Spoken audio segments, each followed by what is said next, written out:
He is locked in on Luka.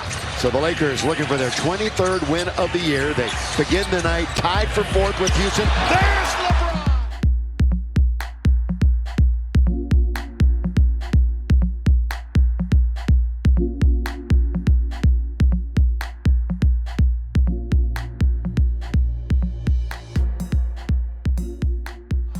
Marcus is wide open. Can't hit it. Underneath, the battle ensues. Taken by DeAndre. Out for Luka. Little ball fake trying to get around Herb Jones. Oh, he draws the foul.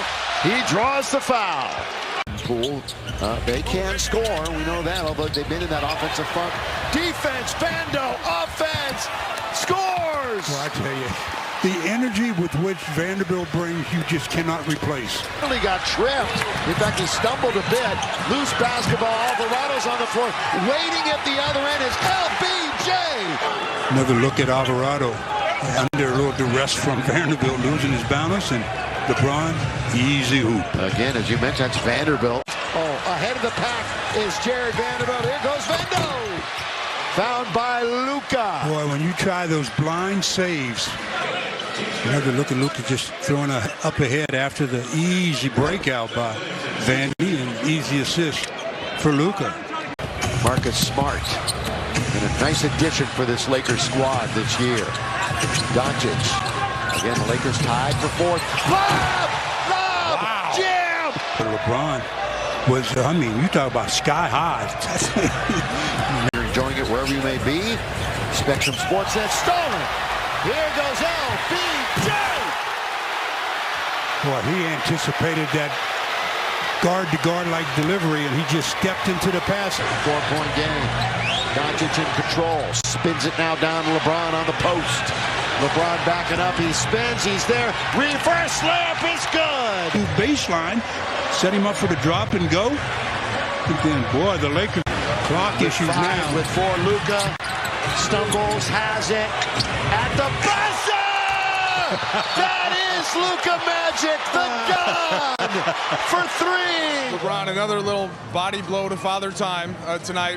What's the mindset when you enter a 4th quarter like this, down 7? How do you kind of get yourself in the spot where you can get the team back going in the right direction? I thought we ended the 3rd quarter, pretty good. We had a really good look. DK had a great look to end the 3rd. We just missed it. We didn't box out kind of towards the end of the 3rd. We gave them an and 1, but the 4th quarter is winning time, and we got to make our imprint to start the 4th quarter. We can't let the quarter go down when we're playing against the numbers. So it was a good start to the 4th quarter for our ball club, and we was able to withstand the run. So defensively, you held them to 12 points in the 4th before they got 5. As to say hi to Jose Alvarado, you held them to 12 points before they got 5 in the final minute there. Just what's been working defensively in clutch situations this year? Well, you got to be communicating. Throughout the whole possession. You can make up for mistakes when you're communicating and things break down. So I thought we did a good job of helping each other. In the 4th quarter. Obviously, Trey Murphy, hell of a player. He was able to get loose a couple times, but for the majority, we had bodies on bodies, and we was able to clean glass in the 2nd half.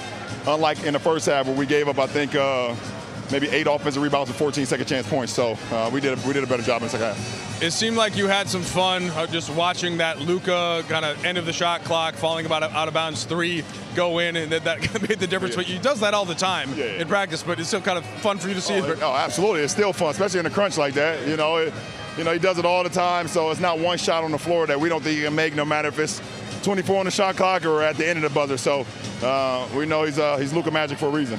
Last one for you. You know that you don't have a ton of time back in every single arena in the league.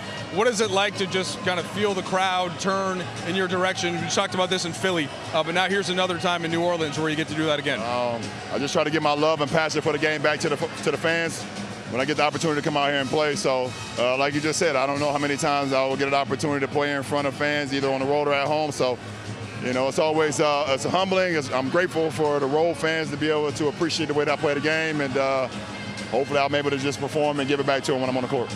We appreciate it. Once again, win a close one. Guys, they go to 13-0 in what the league calls clutch games. They have the third best record in the league overall.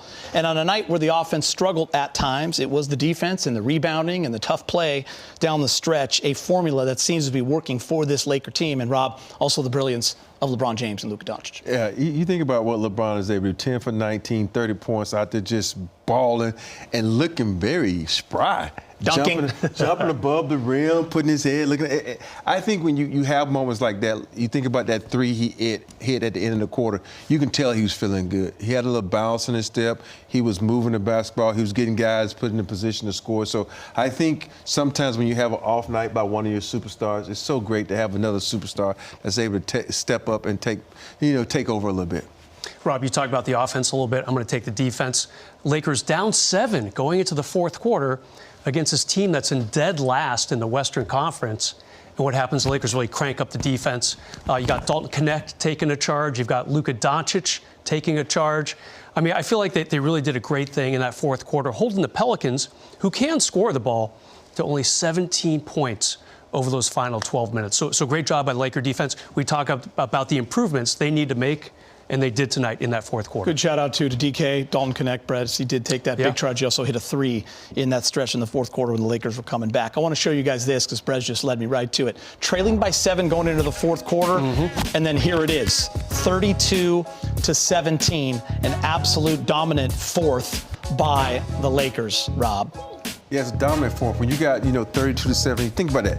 This is the NBA, and the way the ball is shot, and the way Trey Murphy was balling out for the Pelicans, to be able to just hold these guys at 17 points and just take over is amazing because, at the half, it looked like it was trending towards New Orleans and getting the upset win here. But, at the end of the day, you got to be able to stop someone, and the Lakers were able to stop them in that fourth quarter. Yeah, Rob, you mentioned LeBron. In the start of that fourth quarter, he was great. He's like, why are we down 7 to the Pelicans? We have to play in San Antonio tomorrow. We have to salt this game away. All LeBron did in the first couple minutes of that fourth quarter, 2 threes, found Vando for an easy layup. Boom, the Lakers are no longer trailing by 7. They're up 1. New Orleans timeout. Lakers never look back after that. So LeBron, he's starting to look more like he does earlier in the season. What do I mean by that? We talked about this on the halftime show. He had to stay out the first month because of his sciatica. So he needed a little bit longer of a runway to get things going. Here we are, almost a full week into January, and he's starting to look like, early season LeBron. I'm impressed right now.